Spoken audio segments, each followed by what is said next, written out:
Good morning વિદ્યાર્થી મિત્રો, કેમ છો? થોડો વાકા બ્રેક લીધા પછી આજે આપણે ફરી મળી રહ્યા છીએ આપણે 11-12 સાયન્સના વિદ્યાર્થીઓ માટે JEE અને નીટ માટે. આજે તમને પહેલાંથી જ ખબર છે, દર સન્ડે આપણા લેક્ચર આવે છે યુટ્યુબ ઉપર, જે અમદાવાદ જિલ્લા શિક્ષણ અધિકારી શ્રી શહેરની જે કચેરીની જે વેબસાઇટ છે યુટ્યુબ ઉપર, દર રવિવારે આના લેક્ચર આપણે અપલોડ કરીએ છીએ વિદ્યાર્થી મિત્રો. ફરીથી આજે આપણે મળી રહ્યા છીએ કેમેસ્ટ્રીમાં, બરાબર છે. હું રાઘવેન્દ્રસિંહ સેંગર. આજે ફરીથી આપણે ચેપ્ટર નંબર 3 રાસાયણિક ગતિકી એના આપણે MCQ જે અમુક પૂછાયેલા છે બોર્ડમાં, અમુક નવા છે, અમુક ગુજકેટના છે, નીટના છે, JEE છે, બધા આપણે થોડા ફરીથી પ્રશ્નો આજે ફરી સોલ્વ કરવાનો પ્રયત્ન કરીશું અને તમને લોકોને બની શકે એટલી સહેલાઈથી આપણે એને સોલ્વ કરાવીશું અને તમારા સલાહ સૂચનો મળતા રહેશે તો આપણે આ પ્રોગ્રામને વધુ ને વધુ ઇનોવેટિવ બનાવવાનો પ્રયત્ન કરીશું. તો ચલો વિદ્યાર્થી મિત્રો, આજનું આપણે લેક્ચર શરૂ કરીએ છીએ. ફર્સ્ટ ક્વેશ્ચન તરફ જઈએ આજે આપણે. તો આપણું જે ફર્સ્ટ ક્વેશ્ચન જે છે એ જુઓ, છેલ્લે જે આપણે જોયું હતું ત્યાંથી જ આપણે શરૂ કરીએ છીએ. આજનો જે આપણો ફર્સ્ટ ક્વેશ્ચન છે એ છે એક પ્રક્રિયા વિકલન વેગના નિયમ પ્રમાણે નીચે છે. એટલે ચેપ્ટર 4 પ્રમાણે આપણને શું આપેલું છે? એક પ્રક્રિયા આપેલી છે. હવે જો સમીકરણ શું આપેલું છે વેગનું? વેગ બરાબર -dr/dt, k = r⁵ into p⁵ -1/5. હવે આનો ક્રમ શોધવાનો છે વિદ્યાર્થી મિત્રો. જુઓ હવે ક્રમ કઈ રીતે શોધાય? તો પ્રક્રિયાનો ક્રમ એટલે કે જે વેગના જે સમીકરણો છે, જે પ્રક્રિયકની સાંદ્રતા જે આપેલી છે, એના જે ઘાતાંકો છે, એનો તમે સરવાળો કરો એટલે એ તમને પ્રક્રિયાનો શું મળી જાય? ક્રમ મળી જાય. વિદ્યાર્થી મિત્રો, તમને ખ્યાલ જ છે પ્રક્રિયાનો ક્રમ આપણે હંમેશા પ્રેક્ટિકલી ડેટા મળે છે, થિયરિટિકલી આપણે એ શોધી શકતા નથી. તો હંમેશા જ્યારે પણ તમને આ પ્રકારના કોઈ ક્વેશ્ચન આપેલા હશે, દાખલા આપેલા હશે કે ગમે તે વસ્તુ આપેલી હશે આ ચેપ્ટરમાંથી, તો ત્યાં તમને પહેલાંથી ચોખવટ કરેલી હશે કે પ્રક્રિયાનો ક્રમ કયો છે. જો એ ના કહ્યું હોય તો આપણે પ્રક્રિયાનો ક્રમ કઈ રીતે શોધી શકીએ? અને આ ક્વેશ્ચન પણ પ્રક્રિયા ક્રમ શોધવાનું છે. તો એણે શું આપેલું છે? k = r into p 1/5. બરાબર છે. તો આપણો ક્વેશ્ચન શું થયો? 4/5 ઇન્ટુ -1/5. હવે આપણે શું કહ્યું કે આ પ્રક્રિયા ક્રમ શોધવાનું હોય તો જે આર અને પી જે પ્રક્રિયકો આપેલી છે એના જે ઘાતાંકો છે એનો સિમ્પલ સરવાળો કરવાનો છે. તો જુઓ 4/5 પ્લસ -1/5. હવે 4/5 આ માઇનસ થઈ જાય તો 1/5 નીચે સેમ છે તો શું આવે? 4 - 1/5 ને આપણો આન્સર આવશે 3/5. બરાબર છે. તો હવે આપણે આપણા MCQના જે આન્સર આપેલા છે એના તરફ જઈએ. પહેલું આપેલું છે 1, ખોટું છે. બીજું આપેલું છે 3/5, જે તમે જોયું કે આપણે એને સોલ્વ કરીને જે મેળવ્યો છે આન્સર એ શું આવ્યું છે? 3/5. બાકીના તો અહીં આપેલા જ છે, 2 હોય નહીં, 4/5 હોય નહીં. તો સાચો આન્સર કયો હશે વિદ્યાર્થી મિત્રો? 3/5. બિલકુલ સિમ્પલ છે એકદમ. ઘણી વખત આવા ઇઝી ક્વેશ્ચન પણ પૂછી લેવાતા હોય છે એક્ઝામની અંદર અને બિલકુલ સિમ્પલ છે, તમને ખબર જ છે. પણ આવા ક્વેશ્ચનોમાં જે બેઝિક યાદ રાખવાનું છે એ છે જે પ્રક્રિયકોની જે ઘાતાંકો આપેલો છે એનો સરવાળો કરવાનો છે. અહીં માઇનસમાં છે, જો પ્લસમાં આપેલું હોય તો આપણે એને પ્લસ કરી દેવાનું હતું. બરાબર વિદ્યાર્થી મિત્રો. તો આપણે નેક્સ્ટ ક્વેશ્ચન તરફ જઈએ છીએ. આપણો જે નેક્સ્ટ ક્વેશ્ચન છે શું કહ્યું છે? શૂન્ય ક્રમની પ્રક્રિયા એટલે. બરાબર. હવે તમને પૂછ્યું છે કે શૂન્ય ક્રમની પ્રક્રિયા એટલે શું હોઈ શકે? તો જુઓ શું કહ્યું છે એને?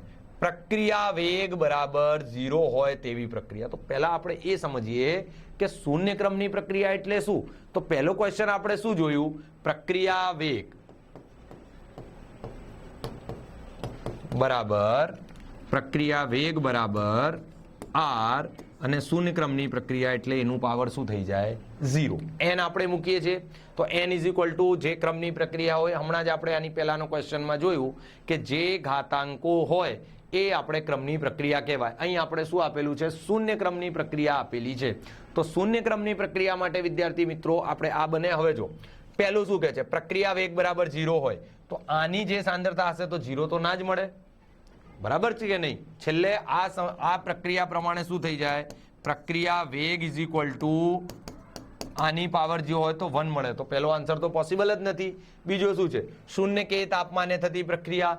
હવે વિદ્યાર્થી મિત્રો તમને ખબર છે આમાં ટી તો ક્યાં આપણે યુઝ કર્યો જ નથી, તો જો ટી ના વાપર્યો હોય તો તાપમાન આપણે લાગુ પડે જ નહીં, બરાબર. બીજું છે પ્રક્રિયા વેગ બરાબર વેગ અચળાંક. હવે જુઓ પ્રક્રિયા વેગ ઇઝ ઇક્વલ ટુ આપણો જે સમીકરણ હતો પ્રોપોર્શનલ ટુ આર ની પાવર એન, બરાબર છે. હવે જો આને ફર્ધર સોલ્વ કરીએ તો પ્રક્રિયા વેગ બરાબર કે આર ની પાવર 0, બરાબર છે. 0 કેમ મૂક્યું? કારણ કે શૂન્ય ક્રમની પ્રક્રિયા છે.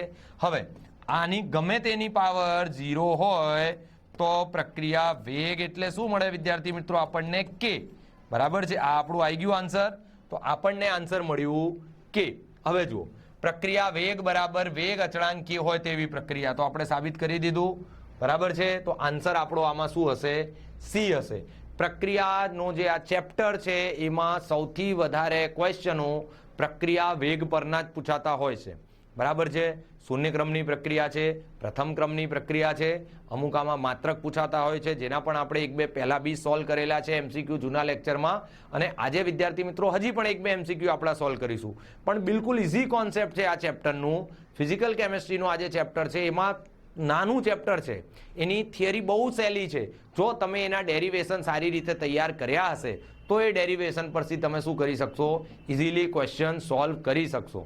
એમસીક્યુની પેટર્ન એક વસ્તુ યાદ રાખવાની, જેટલું તમે થિયરીને સારી રીતે તૈયાર કરશો એટલું તમે એમસીક્યુમાં એપ્લાય કરી શકશો. કારણ કે એમસીક્યુ ડાયરેક્ટ ના હોય. એમસીક્યુ બેઝ કઈ રીતે હોય? આપણી જે કોમ્પિટિટિવ એક્ઝામમાં પૂછાય, થિયરીનું એપ્લિકેશન કરવાનું હોય. હવે આ બિલકુલ થિયરીનું એપ્લિકેશન છે કે શૂન્ય ક્રમની પ્રક્રિયા એટલે શું, તો જેવું તમે એનું ફોર્મ્યુલા યુઝ કરશો અને વેલ્યુ મૂકશો એટલે તરત જ તમને એનો આન્સર મળી જશે, બરાબર છે. તો એક ના હોય, બી ના હોય, ડી ના હોય, તો ફાઇનલ આન્સર શું મળે? સી મળે. કેમ? તાપમાન તો આવ્યું જ નથી, તો આ તો હોય જ નહીં. 0 પોસિબલ નથી, કારણ કે કોઈની પાવર 0 હોય તો આન્સર આપણને 1 મળે, 0 તો ના મળે, બરાબર છે. નીચે શું છે? જેમાં નિપજોનું નિર્માણ થાય નહીં. હવે કોઈ પણ પ્રક્રિયા હોય, શૂન્ય ક્રમની હોય, પ્રથમ ક્રમની હોય, દ્વિતીય ક્રમની હોય કે છન્મ કોટી પ્રથમ ક્રમની હોય, નિપજો તો વિદ્યાર્થી મિત્રો આપણને મળે જ, એટલે ચોથો બી આન્સર ના આવે, બરાબર છે વિદ્યાર્થી મિત્રો. તો હવે આપણે નેક્સ્ટ ક્વેશ્ચન તરફ જઈએ છીએ. આપણો જે નેક્સ્ટ ક્વેશ્ચન છે એમાં વિદ્યાર્થી મિત્રો શું આપેલું છે? જુઓ, એક પ્રક્રિયા દ્વિતીય ક્રમની છે, તેના વેગ માટે નીચેનું શું સાચું છે? આ ત્રણ ક્વેશ્ચનમાં મેં ત્રણેય પ્રક્રિયાના એક એક ક્વેશ્ચન રાખેલા છે કે જેનાથી તમને વધારે ઇઝી પડે, સમજવામાં ખ્યાલ આવે અને ખબર પડે. હવે જુઓ શું કહે છે? વેગમાંથી એક પ્રક્રિયાનો વેગ, તો જો વેગ માટે સમીકરણ આપણને ખબર છે, એક તો -dr/dt થાય, હા કે ના? બરાબર. બીજું આપણે આમ પણ કરી શકીએ r × n. અહીં પહેલા આપણે એક કામ કરીએ, n લઈએ, બરાબર છે. અહીં આપણે શું કરીએ? n લઈ લઈએ. આ બેઝિક સમીકરણ થઈ ગયું, બરાબર. હવે જુઓ પ્રક્રિયાનો શું માંગ્યું છે આપણી જોડે? વેગ. વેગ એટલે વેગ બરાબર dr, બરાબર. પછી અપોન dt. અહીં માઇનસ રહેશે કારણ કે પ્રક્રિયકો ઘટી રહ્યા છે, અને r = આપણે શું લઈ લીધું? 2. હવે 2 આવ્યું ક્યાંથી? પ્રક્રિયા કયા ક્રમની છે? દ્વિતીય ક્રમની છે. તો મેં તમને વારંવાર કહેલું છે વિદ્યાર્થી મિત્રો કે ક્રમ કઈ રીતે શોધવાનું? તો કોઈ પણ પ્રક્રિયકની જે ઘાતાંક છે એ જ ઘાતાંકને આપણે શું લઈએ છીએ? ક્રમ લઈએ છીએ, બરાબર છે વિદ્યાર્થી મિત્રો. તો અહીં સુધી ખબર પડી. હવે જુઓ, હવે વેગ = -dr, આને કદાચ આપણે આ બાજુ લઈ જઈએ, અહીં k આવે તો આને આ બાજુ લઈ જઈએ તો dt × k અને r ની પાવર 2. આ આપણે ફાઇનલ સમીકરણ મેળવી લીધું. હવે આપણે એમસીક્યુ ના આન્સર તરફ જઈએ કે આપણી જોડે એને શું માંગ્યું છે. તો જુઓ, પહેલું માંગ્યું છે માત્ર સમય, તો ના, માત્ર સમય ક્યાંથી હોય? બીજું એને માંગ્યું છે ના, માત્ર સાંદ્રતા. ત્રીજા અને ચોથામાં જો વિદ્યાર્થી મિત્રો મેં પહેલા બી તમને કહેલું છે, 2 MCQમાં તમને આન્સર મળી જશે. 50-50 નો ચાન્સ આવશે. 2 MCQમાં તમને એવું લાગશે કે આ હશે અથવા આ હશે. જો તમે થિયરી તૈયાર કરેલી હશે અને થોડુંક પણ તમને ચેપ્ટર વિશે ખબર હશે તો 2 MCQ તમે કોન્ફિડન્ટલી કહી શકશો કે આ 2 ખોટા. પણ જે 2 માંથી તમને કરેક્ટ આન્સર ચૂઝ કરવાનું છે એના માટે જુઓ, સમય × સાંદ્રતાનો 1 ઘાત, સમય × સાંદ્રતાનો 2 ઘાત. હવે આ બંનેમાં ફેર શું છે? આ ક્વેશ્ચનમાં આપણને શું કહેલું છે? દ્વિતીય ક્રમની પ્રક્રિયા છે. એટલે દ્વિતીય ક્રમની પ્રક્રિયા એટલે સાંદ્રતાનું પાવર કેટલું આવે? 2. બરાબર છે વિદ્યાર્થી મિત્રો? જો આનો આ જ ક્વેશ્ચન તમને ચેન્જ કરીને પૂછે અને એમ કે ભાઈ પ્રથમ ક્રમની પ્રક્રિયા માટે જો આનો આ જ પ્રશ્ન પૂછે તો આન્સર શું આવશે? સી આન્સર આવશે. એટલે ધ્યાન રાખજો વિદ્યાર્થી મિત્રો, જે મેં ડેરિવેશન કરાવું છું, જેટલા પણ અમે આ કર્યા છે આના ઉપર વધારે ધ્યાન આપો અને સોલ્વ કરવાનો પ્રયત્ન કરો. એમસીક્યુ ત્યારે જ તમને ખબર પડશે જ્યારે તમે એમસીક્યુમાં થિયરી એપ્લાય કરશો. જેવું તમે થિયરી એપ્લાય કરશો એટલે આન્સર તમને ઇઝીલી મળી જશે. બરાબર વિદ્યાર્થી મિત્રો? તો હવે આપણે નેક્સ્ટ ક્વેશ્ચન તરફ જઈએ છીએ. આપણા નેક્સ્ટ ક્વેશ્ચન શું છે એને જોઈએ. જો શું કહે છે, એક પ્રથમ ક્રમની 50 પ્રક્રિયા 50% જેટલી પૂર્ણ થવામાં આટલો ટાઈમ જાય. બરાબર? તો તેની તે જ પ્રક્રિયા 100%માં પૂર્ણ થવા માટે કેટલો ટાઈમ લાગે? હવે જો આ ક્વેશ્ચન બહુ ઇન્ટરેસ્ટિંગ છે અને જે તમને હંમેશા આવા ક્વેશ્ચન તમને મુશ્કેલીમાં મૂકતા હોય એ આવા ક્વેશ્ચન છે. કઈ રીતે મુશ્કેલીમાં મૂકે? જો જ્યારે પણ વેલ્યુ આપેલી હોય, આપણે વ્યવસ્થિત ડેરિવેશન કરેલું હોય એટલે આપણે તરત જ શું કરીએ? ભાઈ ઇનિશિયલ સાંદ્રતા લઈ લઈએ, ફાઇનલ સાંદ્રતા લઈ લઈએ, વેગ આપેલો છે એ મૂકી દઈએ અને ટી શોધવાનું શરૂ કરી દઈએ. બરાબર છે ને વિદ્યાર્થી મિત્રો? પણ ના, આમાં મહત્વની વસ્તુ શું છે? 100%. ખબર પડી? 100% પ્રક્રિયા કોઈ દિવસ પૂર્ણ થાય જ નહીં. આપણે ક્યાં ભણેલું છે? આ 11માં સામ્ય અવસ્થામાં 100% પ્રક્રિયા કોઈ દિવસ થાય જ નહીં. 100% પ્રક્રિયા, કારણ કે અર્ધાયુષ પછી એનું ફરી લંબાતી જાય. એનું જે છેલ્લો જે પાર્ટ છે એ કોઈ દિવસ પૂરું થતું નથી. એ પ્રક્રિયા તો અનંત સમય સુધી ચાલ્યા જ કરે.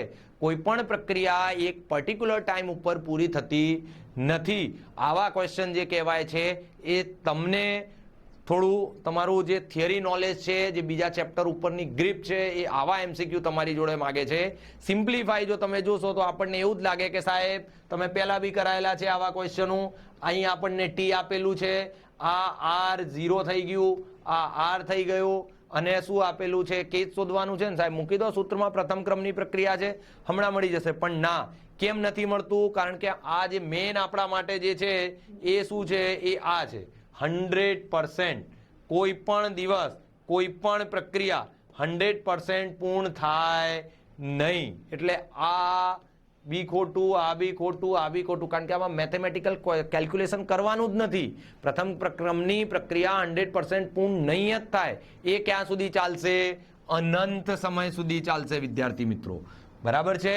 તો આ જે ચોથો ક્વેશ્ચન છે એને, અને જ્યારે પણ ક્વેશ્ચન હોય, મેં પહેલા બી કહેલું છે, કી પોઈન્ટ ઉપર ધ્યાન આપો. ક્વેશ્ચનમાં તમને શું ડેટા આપેલો છે, શું તમારે શોધવાનું છે, અને જે આપેલો ડેટા છે એમાંથી તમારા કામનો કેટલો ડેટા છે. જો તમે એના ઉપર એક વખત ફોકસ કરશો તો તમે એમસીક્યુ ઇઝીલી સોલ્વ કરી શકશો. તો વિદ્યાર્થી મિત્રો, આ ચોથા એમસીક્યુનું આન્સર થશે ડી, અનંત સમય ઉપર. તો હવે નેક્સ્ટ ક્વેશ્ચન ઉપર જઈએ છીએ વિદ્યાર્થી મિત્રો. આપણે નેક્સ્ટ ક્વેશ્ચન શું છે? પ્રથમ ક્રમની પ્રક્રિયામાં 2 × 10⁴, બરાબર છે? 10⁴ માં પ્રક્રિયકની સાંદ્રતા 800 મોલ પર ડેસીમીટર ક્યુબથી ઘટીને 500 મોલ ડેસીમીટર પર ક્યુબ થાય છે. તો આપણે શું શોધવું છે? વેગ અચળાંક શોધવાનું છે. બરાબર? જૂનો જ દાખલો છે, એનો એ જ છે, પણ વેલ્યુ ચેન્જ થઈ ગઈ. અહીં 100% જ નથી. ખબર પડી? દાખલો એનો એ જ છે, પણ અહીં શું નથી? 100% નથી. તો હવે આપણે શોધીએ.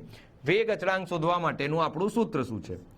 K = 2.303/t log r/r0. અને સોરી, r0/r0 કહો કે r/r0 કહો. બરાબર છે? મળ્યું? અહીં સુધી ખબર પડી ગઈ? બરાબર છે? શરૂઆતની સાંદ્રતા અપોન છેલ્લી સાંદ્રતા શું છે એ રીતે. હવે જો 2.303, ટી કેટલું આપેલું છે? 2 × 10⁴ log, અહીં કેટલું લેવાનું છે? 800/50. હવે આને તમે કટ કરશો તો 2.303 × 2 10⁴ log આવશે તમારું અહીં 16. બરાબર છે? અહીં કેટલું આવશે? log આવશે તમારું 16. આને આનાથી સોલ્વ કરશો તો આન્સર આવશે 1.15. હવે જો અહીં 4 મેં કેમ રાખ્યા છે? કારણ કે આન્સરમાં ઘાત આપેલી છે અને log 14 નું આન્સર આવશે 1.3 ની આજુબાજુ. ના, આનું આન્સર આવશે 1.2. બરાબર છે? તમે log કાઢશો 16 નું તો આન્સર આવશે 1.2. અને 10 આ ઉપર જતું રહ્યું તો 10⁻⁴. આ બંનેને તમે કેલ્ક્યુલેટ કરશો તો આન્સર આવશે 1.386 ઇન્ટુ 10⁻⁴. આ કેલ્ક્યુલેશન છે. સિમ્પલ મેથડ છે. પ્રથમ ક્રમની પ્રક્રિયાનું આપણે સૂત્ર લગાવવાનું છે, જે ડેરિવેશનથી આપણે શોધ્યું છે. ફરીથી એક વખત જોઈ લઈએ શું કહેલું છે. પ્રથમ ક્રમની પ્રક્રિયામાં 2 ઇન્ટુ 10⁴ સેકન્ડમાં પ્રક્રિયકની સાંદ્રતા 800 થી ઘટીને અને કેટલી થઈ જાય છે, આટલી થઈ જાય. એટલે શરૂઆતની સાંદ્રતા કેટલી હતી અને અંતિમ સાંદ્રતા કેટલી. એટલે આ શરૂઆતની સાંદ્રતા અને આ પછીની સાંદ્રતા એ મૂકી દેવાની છે. R0/R આપણે મૂક્યું. R0 કેટલું આપેલું છે અહીંયા આપણને? R0 આપેલું છે 800 મોલ ડેસીમીટર ક્યુબ અને R0 થઈ ગયું. R આપેલું છે 50. અંતિમ સાંદ્રતા કેટલી મળે છે આપણને? આટલી મળે છે. બરાબર છે. તો આ આપણે તમે મૂકો તો આને સોલ્વ કરો મેથેમેટિકલી તો તમારો આન્સર કેટલું આવે? 1.386 મળે. બરાબર વિદ્યાર્થી મિત્રો?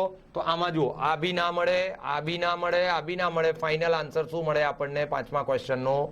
1.386. બરાબર વિદ્યાર્થી મિત્રો? આ જો આજે આપણે જે આ 5 ક્વેશ્ચન જે કર્યા છે એમાં મેં તમને એક શૂન્ય ક્રમની પ્રક્રિયાનો ક્વેશ્ચન લીધો, એક દ્વિતીય ક્રમની પ્રક્રિયાનો ક્વેશ્ચન લીધો, ફરી પાછા આપણે પ્રથમ ક્રમની પ્રક્રિયાના એવા ક્વેશ્ચન લીધા છે જેને ફેરવીને પૂછી શકાય. જેમ કે આને પહેલાનો જસ્ટ ક્વેશ્ચન જે હતો એ 100% વાળો હતો. સેમ ક્વેશ્ચન છે. જો એમાં તમે R0 મૂકશો ને તો એ જે MCQ ના આન્સર આપ્યા હતા ને આન્સરમાં એમાંથી કોઈક આન્સર મળતો બી હોય. પણ આપણે શું કરવાનું છે? થિયરી પ્રમાણે ચાલવાનું છે. MCQ સોલ્વ કરતી વખતે ફિઝિકલ કેમેસ્ટ્રીમાં થિયરી પણ યાદ રાખવાની કે થિયરી શું કહે છે.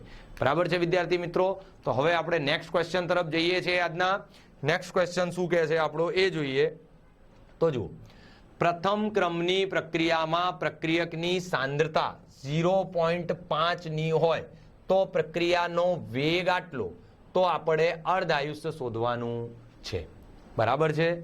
તો પ્રથમ ક્રમની પ્રક્રિયા માટે અર્ધ આયુષ્ય T1/2 = 0.0693/K આટલું આપેલું છે. હવે આમાં આપણને શું નથી આપેલું? કે તો આપેલું નથી, પણ શું આપેલું છે? તો આપણને એને R આપેલું છે 0.5 અને વેગ આપેલો છે પ્રક્રિયકનો 1.5 ઇન્ટુ 10⁻⁻² મોલ પર લિટર. બરાબર છે? કે કઈ રીતે શોધીશું? તો જુઓ, બિલકુલ સિમ્પલ. વેગ પ્રોપોર્શનલ ટુ સાંદ્રતા આપણને ખબર છે. બરાબર છે? વેગ પ્રોપોર્શનલ ટુ સાંદ્રતા આપણને ખબર છે. તો વેગ ઇઝ ઇક્વલ ટુ K અને R. હવે R ની પાવર શું લેવાની? ઘણી વખત આપણે જોયું પ્રથમ ક્રમની પ્રક્રિયા તો R ની પાવર 1. હવે જો વેગ કેટલું આપેલું છે? 1.5 into 10⁻⁻² is equal to K. R એટલે કે ઇનિશિયલ સાંદ્રતા કેટલી આપેલી છે તમને? 0.5. બરાબર છે? આ જે તમને ડેટા આપેલો છે મેં મૂક્યો તો K ની વેલ્યુ શું આવી ગઈ? K ની વેલ્યુ આવી 1.5 ઇન્ટુ 10⁻⁻²/0.5. અહીં સુધી ખબર પડી? બરાબર છે? અહીં K ની વેલ્યુ મૂકી દે. અહીં સોલ્વ કરવાની જરૂર નહીં. અહીં શું સોલ્વ અહીં અત્યારે આપણે એને આખું સોલ્વ કરવાની જરૂર નથી. આ K ની વેલ્યુ આપણે ક્યાં મૂકીશું? આ ઇક્વેશનમાં તો શું આવે? 0.0693/1.5 ઇન્ટુ 10⁻⁻²/0.5. હવે આ 0.5 ક્યાં જતો રહે? ઉપર. તો સોલ્યુશન માટે તમારે શું મળ્યું તમારી જોડે? 0.5 ઇન્ટુ 1.5 ઇન્ટુ 10⁻⁻². તો વિદ્યાર્થી મિત્રો આને તમે સોલ્વ કરશો તો આન્સર તમને મળશે T1/2 23.1 મિનિટનો તમને આન્સર આમાં આવી જશે. કારણ કે મિનિટમાં આપેલું છે એટલે ડાયરેક્ટ આપણે મિનિટમાં લખી દેવાનું છે વિદ્યાર્થી મિત્રો. બરાબર છે? જો યાદ રાખવાનું, જે પણ આપણને સમીકરણ આપેલું હોય એમાંથી આપેલી વેલ્યુ પહેલા લઈ લેવાની. ફરી એક વખત હું તમને આને સમજાવી દઉં. શોધવાનું શું છે? અર્ધ આયુષ્ય સમય શોધવાનું છે. તો અર્ધ આયુષ્યનો સૂત્ર શું છે? T1/2 = 0.693/K. બરાબર? તો 0.693/K. પણ K ની વેલ્યુ તો આપેલી નથી. પણ K ની વેલ્યુ નથી આપેલી તો શું આપેલું છે? તો આપણને એને સાંદ્રતા આપેલી છે અને પ્રક્રિયાનો વેગ આપેલું છે. તો પ્રક્રિયાના વેગ અને સાંદ્રતા પરથી આપણે શું શોધી શકીએ? K શોધી શકીએ. કઈ રીતે? તો આ મેં અહીં તમને સમીકરણ યુઝ કરીને બતાવ્યું. આમાં ખાસ જે યાદ રાખવાની વસ્તુ છે એ જે મેં લખી છે એ કયા ક્રમની પ્રક્રિયા છે. જો શૂન્ય ક્રમની પ્રક્રિયા હોત તો આપણે વેગ કેટલું થઈ જાત, આટલું થઈ જાત કે આરની વેલ્યુ કેટલી થઈ જાત 1. જો દ્વિતીય ક્રમની પ્રક્રિયા હોત તો આ ડબલ થઈ જાત વિદ્યાર્થી મિત્રો. બરાબર છે. ખાસ તમારે જ્યારે પણ આ ચેપ્ટરમાં આ પ્રક્રિયાના ક્રમવાળા દાખલાઓ આપેલા હોય તો એમાં તમારે શું જોવાનું, એમાં મેઇનલી તમારે એના ઉપર ફોકસ કરવાનું છે કે પ્રક્રિયાનો ક્રમ કયો છે, કારણ કે એના પ્રમાણે જ દરેક દાખલાની વેલ્યુ બદલાશે. બરાબર. તો હંમેશા કીવર્ડ મેં પહેલા બી કહ્યા છે, કીવર્ડને પકડો છો ઇઝીલી એમસીક્યુ સોલ્વ થઈ જશે. પ્રથમ ક્રમની પ્રક્રિયા છે, એક કીવર્ડ થઈ ગયું, બીજું શું વેલ્યુ આપેલી છે, શું શોધવાનું છે. ઇઝીલી તમે એને મૂકશો તો આન્સર તમને સારી રીતે એનું મળી જશે. બરાબર વિદ્યાર્થી મિત્રો.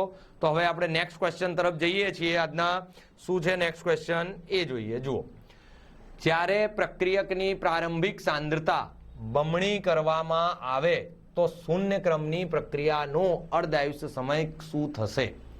હવે પ્રથમ ક્રમની નથી, ફરી પાછી પ્રક્રિયા કહું છું શૂન્ય ક્રમની પ્રક્રિયકની સાંદ્રતા, તો અર્ધાયુષ્ય શોધવાનું છે. હવે અર્ધાયુષ્ય માટે જે છે એ પ્રપોર્શનલ ટુ R0 છે શૂન્ય ક્રમની પ્રક્રિયા માટે. આ એક આપણો ઇક્વેશન છે કે ભાઈ T1/2 પ્રપોર્શનલ ટુ કોને હોય છે? R0 ને. બરાબર છે. તો આને આપણે હજી ફર્ધર સોલ્વ કરીએ તો T1/2 = KR0 લખી શકાય. બરાબર છે. તો એક ઇક્વેશન આ થઈ ગયું. બરાબર કે ભાઈ T1/2 એટલે અર્ધાયુષ્ય માટે શું આવશે? KR0. આટલું અહીં સુધી ઓકે કે ભાઈ આપણને શું શોધવાનું છે? તો અર્ધાયુષ્ય શોધવાનું છે. અર્ધાયુષ્ય માટે T1/2 પ્રપોર્શનલ ટુ R0 થાય છે. અર્ધાયુષ્ય સીધે કોના પ્રપોર્શનલમાં હોય છે? સાંદ્રતાના પ્રપોર્શનલમાં હોય છે. કોનામાં? શૂન્ય ક્રમની પ્રક્રિયામાં. શૂન્ય ક્રમની પ્રક્રિયામાં સાંદ્રતા ઉપર અર્ધાયુષ્ય નો ભાર હોય છે. પ્રથમ ક્રમની પ્રક્રિયામાં સાંદ્રતા અને અર્ધાયુષ્ય વચ્ચે કોઈ સંબંધ નથી. ફરીથી કહું છું, આઈએમપી ટોપિક છે. શૂન્ય ક્રમની પ્રક્રિયામાં અર્ધાયુષ્ય અને સાંદ્રતા વચ્ચેનો સંબંધ છે, જ્યારે પ્રથમ ક્રમની પ્રક્રિયામાં અર્ધાયુષ્ય અને સાંદ્રતા વચ્ચે કોઈ સંબંધ નથી. બરાબર વિદ્યાર્થી મિત્રો. તો આ આપણું ઇક્વેશન 1 મળ્યું. હવે જોઈએ શું કરવાનું છે, તો બમણું. તો આને આપણે T1/2 2 લઈ લઈએ. શું ચેન્જ કરવાનું છે? કે સાંદ્રતા કરી નાખીએ બમણી. બમણી એટલે આગળ 2 લગાવી દો એટલે બમણી થઈ ગઈ. Question number 2. હવે આ બંનેને જોડે લાવીએ તો T1/2 × 2 = K 2R0 બરાબર अपॉन T1/2 K R0. આનાથી આ કપાઈ ગયું. T1/2 twice is equal upon T1/2 2. તો આ અહીં જતું રહે. તો જુઓ શું થઈ ગયું? T1/2 2 ઇનિશિયલ અર્ધાયુષ્યનું કેટલું થઈ ગયું? બમણું થઈ ગયું. આન્સર આ જ છે. આ આપણે મેથેમેટિકલી પ્રૂવ કર્યું. ફરીથી સમજીએ આખો ક્વેશ્ચન અને ફટાફટ ફરીથી આને રિકેપ કરીએ છીએ. ઇમ્પોર્ટન્ટ ક્વેશ્ચન છે બહુ. કે શું કહે છે? જ્યારે પ્રક્રિયકની સાંદ્રતા પ્રારંભિક સાંદ્રતા કરતા બમણી કરવામાં આવે તો શૂન્ય ક્રમની પ્રક્રિયાનો જે અર્ધાયુષ્ય છે એમાં શું ફેર પડશે, એ કેવો હશે? બરાબર છે. તો જુઓ, સૌથી પહેલા T1/2 પ્રપોર્શનલ ટુ કોને છે? સાંદ્રતા. તો પ્રપોર્શનાલિટીની સાઇન લીધી, પ્રપોર્શનાલિટીની સાઇન કાઢીને આપણે K યુઝ કરી લીધું અને R0 આવી ગયું. બરાબર. આ થઈ ગયું પહેલા સિમ્પલ અર્ધાયુષ્ય માટે. બીજું, હવે આપણે T1/2 2 એટલે કે જે બીજી આપણને ડબલ કરવાની છે એના માટે અર્ધાયુષ્ય જો આપણે લઈએ તો એવું કહે છે કે ભાઈ બમણી કરવામાં આવે તો આપણે એ બમણી કરી દીધી સાંદ્રતા. બંને સમીકરણોને સરખાવવા માટે આપણે મૂક્યા તો શું આવી ગયું? T1/2 twice upon T1/2 અને એમાંથી કપાઈ જાય તો આન્સર આપણે છેલ્લે શું મળે? 2 મળે. તો આને આપણે અહીં લઈ જઈએ તો ફાઇનલ આન્સર આપણને શું મળી જાય? બમણું. એમસીક્યુ જોઈએ શું આપેલા છે? ફેરફાર થાય નહીં ખોટું, 3 ગણું થાય નહીં ખોટું, અડધો થાય ખોટું. તો ફાઇનલ આન્સર શું આવશે વિદ્યાર્થી મિત્રો? ડી. એટલે કે સાંદ્રતા કેવી થાય છે? ડબલ થાય છે વિદ્યાર્થી મિત્રો. બરાબર છે. તો હવે વિદ્યાર્થી મિત્રો આપણે નેક્સ્ટ ક્વેશ્ચન તરફ જઈએ છીએ. આપણો જે નેક્સ્ટ ક્વેશ્ચન છે એને સોલ્વ કરીએ. 6 અચળાંક 2.25 × 10⁻⁻4 વર્ષ ઇન્વર્સ ધરાવતા કાર્બન 14 નો અર્ધાયુષ્ય સમય કેટલો હશે? હવે આના માટે આપણે શું લેવાનું છે? T1/2 = 0.693 upon K. હવે ઇમ્પોર્ટન્ટ ક્વેશ્ચન કે સાહેબ T1 માટે તમને ક્યાંથી ખબર પડી કે આ સમીકરણ લેવાનું છે? કારણ કે આમાં આપણને ક્યાંય ચોખવટ કરેલી નથી કે પ્રક્રિયા પ્રથમ ક્રમની છે, શૂન્ય ક્રમની છે, દ્વિતીય ક્રમની છે કે કઈ છે. તો આપણે સાહેબ T1 આપના તો તમે ઘણા બધા સમીકરણો આપણે સોલ્વ કરેલા છે બુકમાં. તો આપણે કયું સમીકરણ યુઝ કરવાનું વિદ્યાર્થી મિત્રો? તો ખાસ યાદ રાખવાનું, જ્યારે પણ રેડિયો એક્ટિવ પદાર્થની પ્રક્રિયા હોય તો એ હંમેશા પ્રથમ ક્રમની પ્રક્રિયા હશે. કોઈ પણ પ્રક્રિયા તમને રેડિયો એક્ટિવ પદાર્થની આપેલી હોય તો એ પ્રક્રિયા કઈ હશે વિદ્યાર્થી મિત્રો? પ્રથમ ક્રમની પ્રક્રિયા હશે. બરાબર છે? આ એક યાદ રાખવાનું છે આમાં. બરાબર, ઘણા તમે દાખલા કર્યા હશે, ચેપ્ટરમાં આપેલા છે, એક્સરસાઇઝમાં આપેલા છે, તમે કરેલા જ હશે, તમને ખબર જ હશે. પણ છતાં કે ભાઈ જ્યારે ક્રમ ના આપેલું હોય અને જે પ્રક્રિયા છે એ રેડિયો એક્ટિવ પદાર્થની હોય કોઈ, તો એ હંમેશા કેવી હશે? પ્રથમ ક્રમની હશે. અર્ધાયુષ માટે આપણે સમય લીધું. અહીં શું મૂક્યું? 0.693 અપોન કેટલું આપેલું છે? 2.25 ઇન્ટુ 10⁻⁴ ઇન્વર્સ છે, તો એને ઉપર જશે. હવે જો આને 10⁻⁴ ને તમે અહીં લઈ લો તો અહીં આન્સર તમને મળશે 0.00308. અહીં એક સેકન્ડ, અહીં આન્સર મળશે તમને, અને તમે ડિવાઈડ કરશો તો 0.3080 મળશે. આને તમે ડિવાઈડ કરશો ત્યારે તો આને સોલ્વ કરશો તો શું આન્સર આવશે? 3080 યર. હવે જો આ નથી તો ફાઇનલ આન્સર શું આવે? 3080. બરાબર વિદ્યાર્થી મિત્રો? બિલકુલ સિમ્પલ દાખલો છે, કેલ્ક્યુલેટરથી સોલ્વ કરીશું તો આપણને ફાઇનલ એનો આન્સર મળી જશે. બરાબર છે? તો વિદ્યાર્થી મિત્રો હવે આપણે નેક્સ્ટ ક્વેશ્ચન તરફ જઈએ છીએ. આજના જે નેક્સ્ટ ક્વેશ્ચન છે એ શું છે? ચતુર્થ ક્રમની પ્રક્રિયા માટે બરાબર કેનો એકમ કયો હશે? ચતુર્થ ક્રમની પ્રક્રિયા માટે આજે આપણે બધા ક્રમની પ્રક્રિયાઓ મેં લીધેલી છે. શૂન્ય ક્રમ, પ્રથમ ક્રમ, દ્વિતીય ક્રમ ને આ ચતુર્થ ક્રમ. હવે જો આને શોધવાનું એક basic formula, mall upon litre 1 - n અને સેકન્ડ ઇન્વર્સ. આ યુનિવર્સલ ફોર્મ્યુલા છે કોઈ પણ ક્રમની પ્રક્રિયાનો એકમ શોધવા માટે. હવે આમાં શું કરવાનું? n = જે તમને ક્રમની પ્રક્રિયા માગી હોય એ વેલ્યુ મૂકી દેવાની. બરાબર? શું છે સમીકરણ? મોલ અપોન લીટર, આખો બ્રેકેટ, અને લીટર, અહીં આપણે આખું લીટર લખી દઈએ, litre 1 - n second inverse. Second ને બ્રેકેટની બહાર રાખવાનું. બરાબર છે? હવે જો અહીં આપણને શું કહેલું છે? કયા ક્રમની પ્રક્રિયા કહી છે? ચતુર્થ ક્રમની. તો મોલ લીટર 1 - 4 સેકન્ડ ઇન્વર્સ. તો જુઓ 1 - 4 એટલે -3 આવે, તો મોલની પાવર -3, લીટરની પાવર 3, કારણ કે -3 ને એવી રહેશે, ઉપર આવશે તો શું થઈ જશે? 3 થઈ જશે, અને સેકન્ડ ઇન્વર્સ. બરાબર છે? તો આન્સર મળી ગયું. હવે આપણે જોઈ લઈએ શું આવે છે. આમાં સેકન્ડ નથી તો એ ખોટું, આમાં સેકન્ડ છે પણ સેકન્ડનું પાવર ઇન્વર્સ નથી તો આ એ ખોટું, આમાં પ્લસ છે, પ્લસ નથી, આપણને ખબર છે, એક પ્લસ છે એક માઇનસ છે, તો આ ના આવે, આ આવે. પણ આમાં એને કઈ રીતે આપેલું છે? આમાં એને આપેલું છે મોલ અપોન લીટર અને -3, એટલે આ થયું. આ જે મેં તમને સમીકરણ આપ્યું હતું એને આમાં જ લખી દીધું છે. આપણે અહીં સોલ્વ આ રીતે બી અમુક વખતે આન્સર આપેલા હોય. બુક અત્યારે જે આન્સર આપેલું છે આ રીતે આપેલું છે. એટલે આ સેકન્ડ ઇન્વર્સ, એટલે તમને શું મળી જાય? આનું ફાઇનલ આન્સર ડી આવશે. બરાબર છે વિદ્યાર્થી મિત્રો? હવે એક બીજી વસ્તુ યાદ રાખવાની, આ સમીકરણ જો n બરાબર તમને 0 કહ્યું હોય તો અહીં તમારે 0 મૂકવાનું. 0 મૂકો તો શું આવી જશે? Mall 1 litre inverse second inverse. આ શૂન્ય ક્રમની પ્રક્રિયા. 1 ક્રમની પ્રક્રિયા માટે અહીં 1 - 1 મૂકો તો આ 0, તો આ તો બધું જતો રહે. તો પ્રથમ ક્રમની પ્રક્રિયા માટે શું આવે? -1. દ્વિતીય ક્રમની પ્રક્રિયા માટે એ રીતે તમે કરતા જાઓ. એટલે જે યુનિવર્સલ ફોર્મ્યુલા છે એ mole upon litre 1 - n second inverse. આ ફોર્મ્યુલા તમે યાદ રાખશો. અને ધ્યાન રાખજો, બોર્ડની પરીક્ષામાં એક MCQ આવો હોય છે જેમાં એકમ પૂછેલો હોય અથવા તો પાછળ એકમ આપેલું હોય અને તમારે કયા ક્રમની પ્રક્રિયા છે એ શોધવાનું થાય છે વિદ્યાર્થી મિત્રો. બરાબર છે? તો એને ધ્યાન રાખવાનું છે. નેક્સ્ટ ક્વેશ્ચન તરફ આપણે જઈએ છીએ આજના. નેક્સ્ટ ક્વેશ્ચન, પ્રથમ ક્રમની પ્રક્રિયા માટે વેગ અચળાંક કેટલું? k ની વેલ્યુ આપેલી છે 60 સેકન્ડ ઇન્વર્સ. બરાબર? પ્રક્રિયકની પ્રારંભિક સાંદ્રતા તેના 1/16 ભાગના મૂલ્ય જેટલી સાંદ્રતા ઘટીને થવા કેટલો સમય લાગશે? ફરી પાછો કી પોઈન્ટ, પ્રથમ ક્રમની પ્રક્રિયા, સમય પૂછ્યો છે t * 2.303 upon k log r upon r0, r0 upon r, એટલે કે શરૂઆતની સાંદ્રતા અને પછીની સાંદ્રતા, બરાબર છે? તો જુઓ અહીં 2.303 upon k આપેલું છે 16 log. હવે એણે શું કહ્યું છે? પ્રારંભિક સાંદ્રતા, એટલે આપણે એવું માની લઈએ કે પ્રારંભિક સાંદ્રતા r0 છે, પ્રારંભિક સાંદ્રતા r0, અને અંતિમ સાંદ્રતા કેટલી? તો અંતિમ સાંદ્રતા એણે કહ્યું એના 1/16 ભાગની થઈ જાય છે. તો આપણે આને જ આનો 1/16 ભાગ કરતા ગઈએ, બરાબર છે? તો અહીં આપણે શું કરવાનું છે?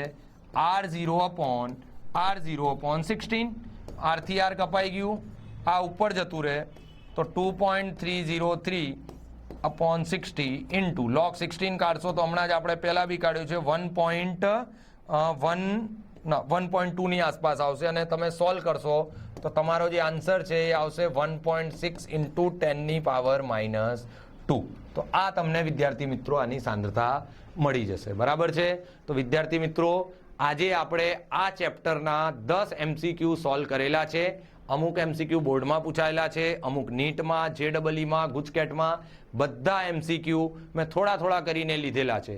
નેક્સ્ટ લેક્ચરમાં વિદ્યાર્થી મિત્રો હવે આપણે ઓર્ગેનિક ચેપ્ટર તરફ જઈશું, બરાબર છે? એટલે આપણે નેક્સ્ટ જે લેક્ચર હશે એમાં આપણે ઓર્ગેનિક ચેપ્ટરના MCQ સોલ્વ કરીશું, અને બને એટલું તમે લોકો સલાહ સૂચન આપશો. ડે બાય ડે આપણે આ જે મેથડ છે, આ જે ચાલી રહ્યું છે અમદાવાદ શહેર શિક્ષણ અધિકારી તરફથી, તે સારથી પ્રોજેક્ટ અંતર્ગત જે આખો પ્રોજેક્ટ ચાલી રહ્યો છે વિદ્યાર્થી મિત્રો, એ તમને લોકોને યુટ્યુબ ચેનલના માધ્યમથી મફતમાં મળી રહે અને તમે એને સોલ્વ કરી શકો એના માટે છે વિદ્યાર્થી મિત્રો. તમારા કોઈ સૂચનો હોય તો તમે મેસેજ મારફતે અમને મોકલી આપશો, તો અમે આને હજુ આમાં કંઈક સુધારા વધારા જો લાગતા હશે તો અમે કરીશું, બરાબર છે વિદ્યાર્થી મિત્રો? તો આપણે ફરી પાછા નેક્સ્ટ લેક્ચરમાં અચૂક મળીશું, બરાબર? અને આજના માટે વિદ્યાર્થી મિત્રો આટલું જ. હું રાઘવેન્દ્રસિંહ સેંગર આજે અહીં પૂરું કરું છું. નેક્સ્ટ લેક્ચરમાં આપણે વિદ્યાર્થી મિત્રો ફરીથી મળીશું. Thank you so much.